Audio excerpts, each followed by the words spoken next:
Deixa eu te fazer uma pergunta.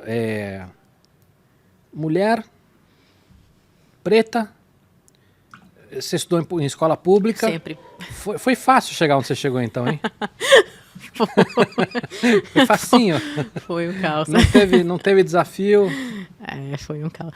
Então, às vezes, eu tava pensando assim, sempre que eu olho para trás, eventualmente estou fazendo alguma coisa, vou dar uma entrevista, eu fico pensando assim, eu falo, cara,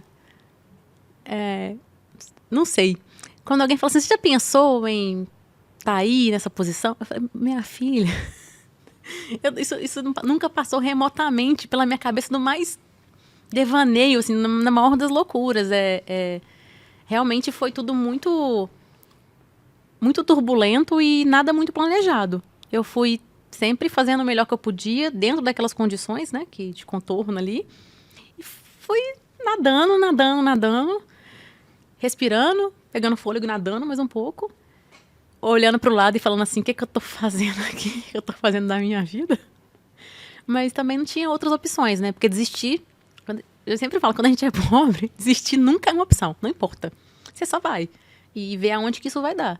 E eu tive meus caminhos foram muito bons, mas eu sempre falo também que o mérito foi todo do meu esforço, assim, de nunca desistir, assim, de levantar a cabeça, chorar no chuveiro, levantar a cabeça de novo e seguir em frente. Mas eu jamais imaginei que eu vou chegar até aqui, confesso. Agora, você ainda sofre com isso ou não? Hoje... Porque você está numa posição hoje de liderança, uma posição boa, você já entregou o que tinha que entregar, já ganhou prêmio, você já conquistou. Ainda assim, eu imagino que não seja tão simples ainda hoje. Eu falo assim, a gente não sofre menos, você liga menos. Você aprende a lidar um pouco mais com essas coisas. E eu digo lidar, que eu digo é não ligar, sabe? Porque o ambiente acadêmico, principalmente na área de exatas, ele é majoritariamente masculino mesmo, assim, então é um ambiente, né, bem masculino e machista. Eu costumo hoje me colocar numa posição de... Olha, eu cheguei até aqui, eu tô aqui porque é isso, eu tô trabalhando, tô fazendo o melhor que eu posso. A síndrome de impostor, ela nunca sai da gente, eu acho que ela é um negócio que ela fica ali, né? Mas eu sempre tive isso, que se eu fizer o melhor que eu posso, isso tem que ser o suficiente. E se não for o suficiente, também tá fora das minhas condições, do que eu posso controlar. Mas o ambiente, ele realmente, eu consegui passar por isso, mas eu tenho certeza, eu vejo que muitas mulheres, elas não conseguem. E isso não quer dizer que, porque eu consegui, que todo mundo tem que conseguir. As pessoas são diferentes. Então, acho que o ambiente deveria ser melhor. Sabe? Não, eu tenho certeza, né? A gente precisa combater isso. As piadas, assim, sempre tem aquela coisa. Se você... Eu vejo muita gente, eu sempre falo com os dois extremos, né? Tem muitas mulheres que se vestem mais masculinas porque o ambiente é masculino. E aí... Uma autodefesa, né? Então tem de tudo, assim. Acho que tem um pouco de tudo.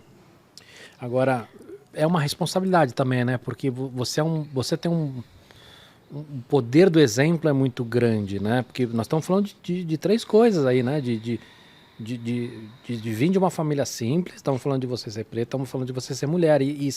Eu imagino que quando você começou, você não tinha... Referência. Não tinha referência. Nenhuma. Isso é uma coisa...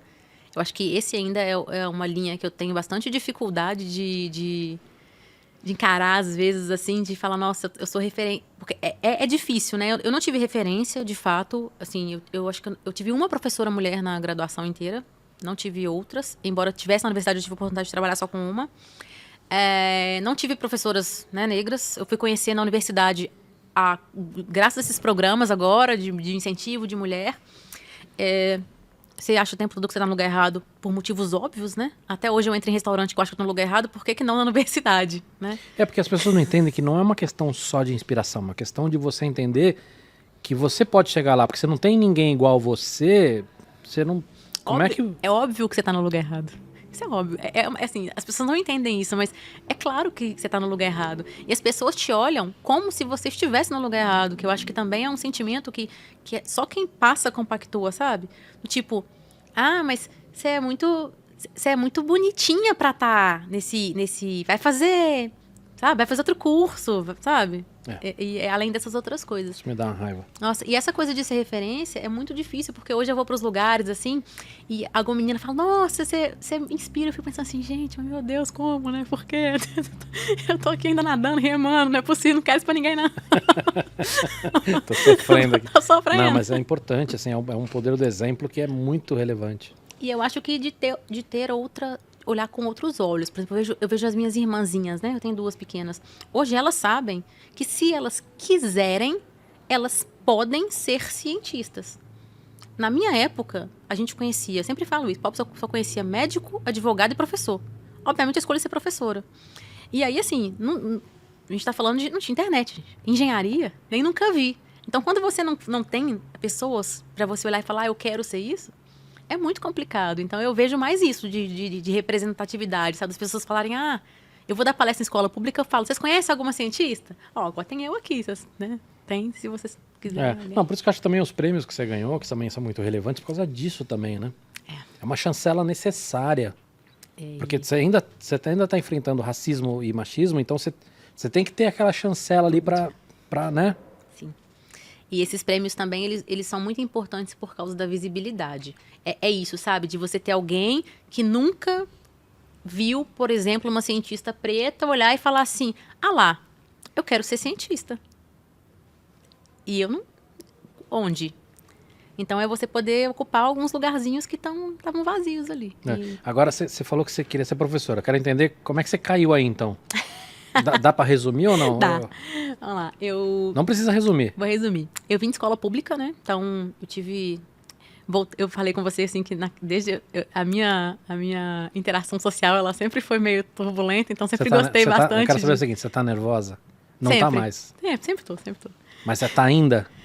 A comida tá me distraindo um pouco, né? Bom. Porque comer é um negócio, né? Então, sempre gostei muito de livros, de estudar. Sempre foi bem tranquilo. E eu tive muitas professoras boas. E eu sempre me inspirava. Eu sentava na primeira cadeira, eu olhava para elas. Eu achava aquele negócio, sabe, de poder falar para as pessoas e saber. Aquilo ali sempre mexeu ali comigo. Então, eu já decidi que eu queria ser professora. Fui para a universidade. Comecei a fazer licenciatura. Porque eu queria ser professora. E eu meio que me desencantei, assim. Eu meio que me desencontrei na faculdade de educação, nos cursos de educação. E eu não sei se é porque eles eram muito distantes da realidade das escolas que eu tinha estudado, sabe? Então, eu não consegui criar esse vínculo. E aí, eu meio que falei assim, bom, não é aí que eu vou mudar a vida das pessoas. Que eu sempre, a educação, para mim, ela é um fator de transformação, né?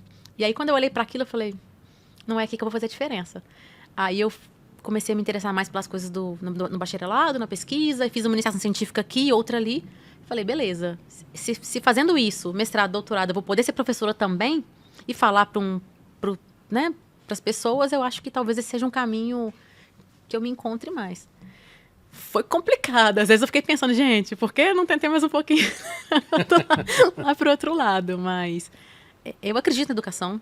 Assim, eu acho que os professores, eles têm essa missão, eles têm esse compromisso com a sociedade de mudar a vida das pessoas. Eu sei que às vezes a gente fala para 1, para 2, numa turma de 60, mas esses 2, eles sempre retornam pra gente. Eu dei aula durante muitos anos e até hoje eu tenho alunos que falam, professora, fui seu aluno, nossa, muito obrigado, sabe? Então eu acho que isso é bem gratificante e é a profissão que eu escolhi pra minha vida. Cientista também, mas professora tá aqui no meu coraçãozinho. Legal.